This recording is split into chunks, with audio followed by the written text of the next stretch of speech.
As I was watching so many people come forward and listening to the things that they wished to have prayed for, I can tell you I can't actually say much about physical hunger or pain. I have been blessed for most of my life with a full stomach and health. But emotional hunger,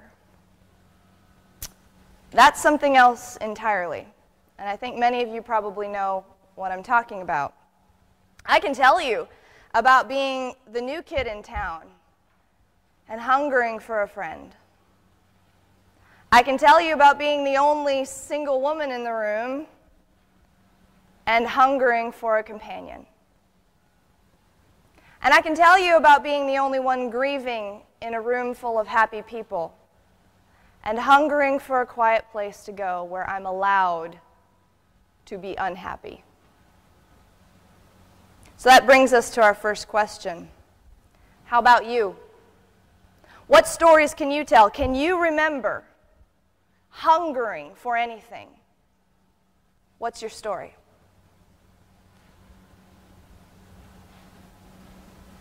I wasn't sure what it was until I came to church here. Really? What were you feeling? We hadn't been to church in a long time, and when we came here, it was just like it was hit right between the eyes. This is where you need to be. This is what you want. You didn't know you were hungering for something until then. Absolutely. What else? What have you hungered for in your life besides physical nourishment? Understanding. Why is that? Sometimes I don't feel like some people don't understand me. Sometimes you don't feel like people understand you. Anybody else know that struggle?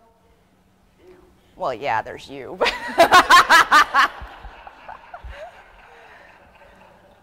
But don't we all walk around wondering why people don't understand us? What else? What other stories do we have of hungering for something? Wishing more than anything that we could be fulfilled in some way.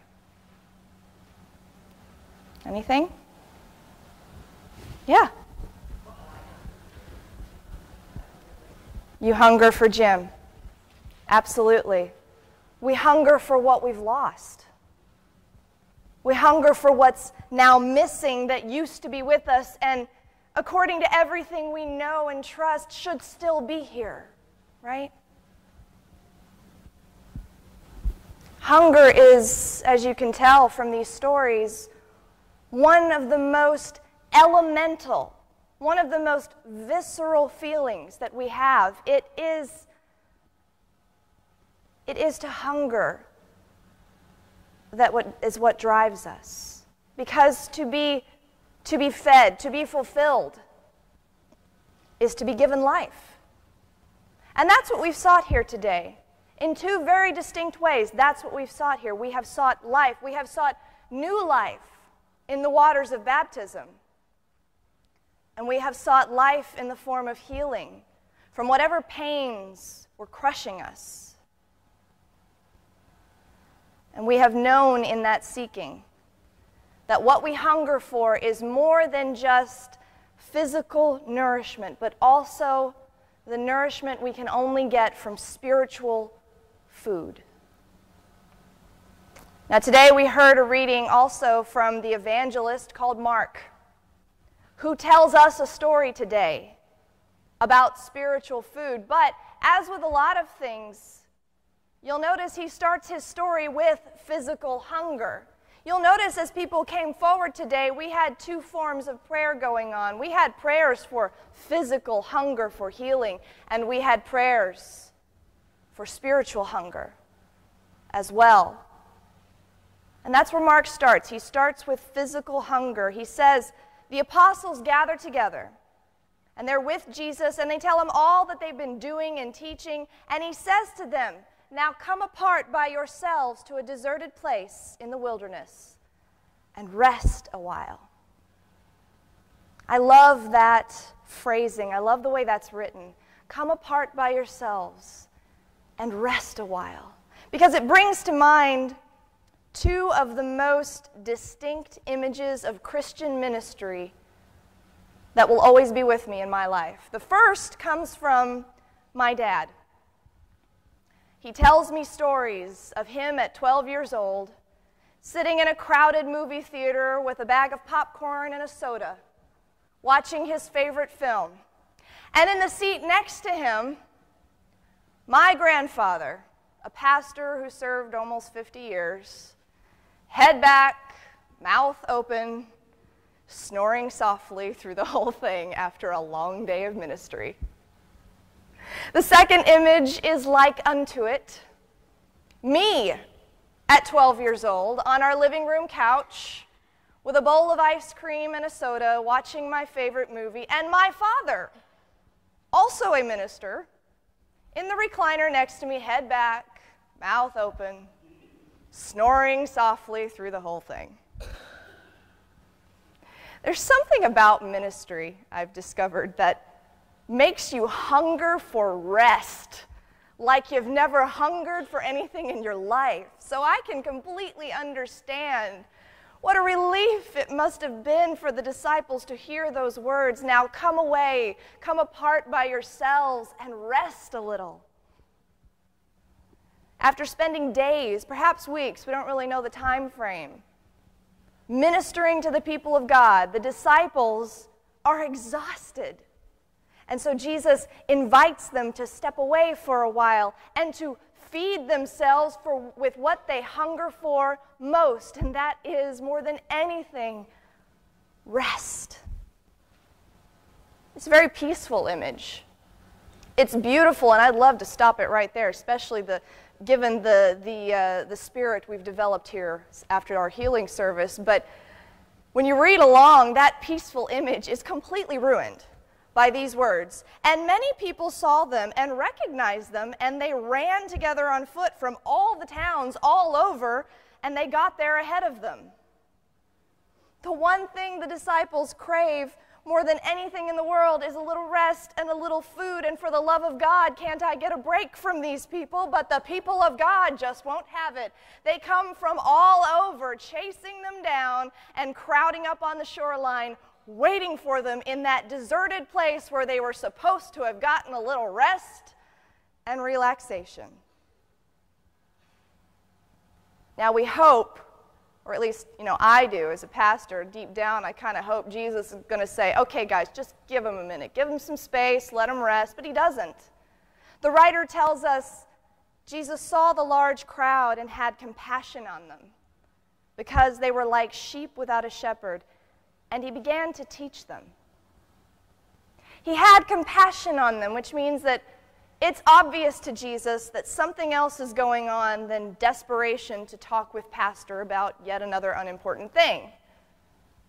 It's obvious to Jesus that these people are as hungry as the disciples. They are so starved, in fact, that they rush on foot to meet the disciples wherever they go.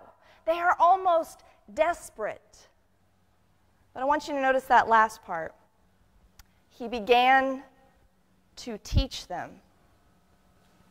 Jesus' first response to the crowd chasing down the disciples is the same response Jesus has for the disciples. To the disciples, Jesus gives a word of invitation.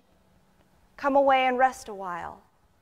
To the crowd, Jesus gives a teaching, a word from God. His response in both cases is words. But are words enough? I mean, when we are so hungry for rest, for whatever food it is that we crave, that we don't have enough energy to stay awake and be with our families, when we are so hungry for truth that we desperately take out on foot, chasing down our teachers, seeking what we need so much to know, when we're that hungry, words just don't seem to cut it.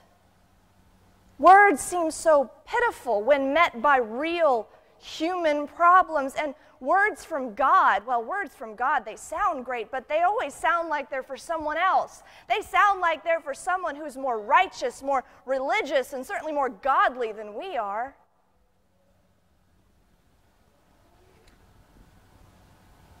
And yet, that is what Jesus gives. But the disciples, they're kind of like we are. They kind of get this feeling that words aren't going to be enough, and so they put up a protest. As you heard in the story, they complain to Jesus. They say, "Oh, send them away for the love of God. They need to get away and get the food they need. This is a deserted place. Don't ask us to give them any more. The hour is too late. For heaven's sake, give us the rest you promise. The words alone are just not enough, Jesus. Please send them away." And that's when the miracle happens. Jesus took 5 loaves and 2 fish, and he looked up to heaven, and he gave thanks to God, and he broke the loaves, and he divided the fish, and he kept giving them to the disciples to distribute. And the words we hear from Mark are this: all ate their fill, and those who had eaten numbered 5,000. Now, just for a moment, I'm going to ask you to ignore everything you think about miracles. Ignore all those questions about whether or not this really happened or whether it could have happened. Don't pay any attention to all those questions that might crop up as to what this actually means or why it's important. Ignore all of that. Put the scholars in a tizzy and just think about the sheer size of this event, the sheer magnitude of it. Consider what it means for disciples and the crowd to come desperately hungry for one thing or another and to leave having been given not just enough to tide them over, but more than enough. The author tells us enough leftovers were collected to fill 12 baskets. Consider what it means for the disciples to start out complaining that what they and Jesus had to offer wasn't enough. And what it means for Jesus to respond to that complaint with bread and fish that's more than enough to feed all the people in all the towns. And that's Mark's way of saying all the world. This isn't just generosity, friends. This is extravagance. The extravagance of a God who apparently isn't satisfied with just giving us enough. Think for a moment and look at your second question. Think of a time in your life. Did anyone ever give you more than enough, or, more importantly, more than you deserved? What was that like?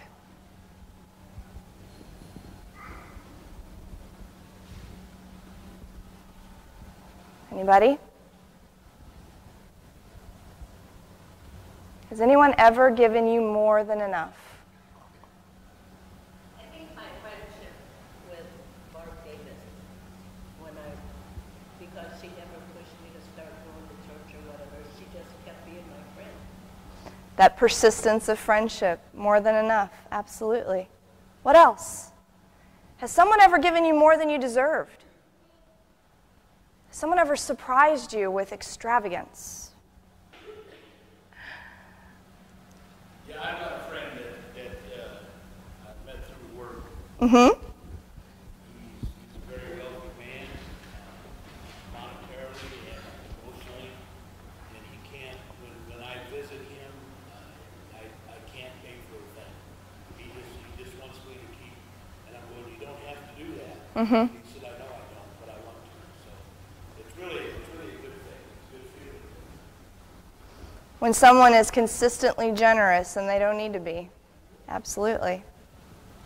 My wife and kids, my daughter-in-law, my grandkids, every day they surprise me, they still love me. It's like, well, this work. I'm not the only one surprising me. surprises everybody, right? That's the extravagance of God, isn't it? Yeah. You've been through a major trauma and you can't do a thing for yourself.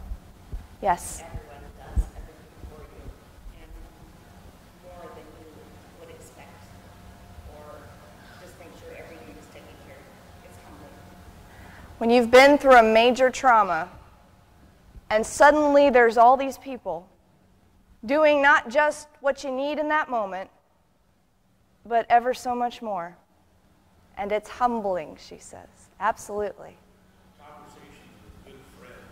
Conversations with good friends. Most recently with Dr. Moore. Dr. Moore, really? Yeah, he could call me in a heartbeat. Think about that. Think about the generosity of time that we give. Think about all the things that we have been offered that maybe we didn't think we deserved, and yet it came to us. Keep those memories in your heart. Let them fill you. And now think about where we are.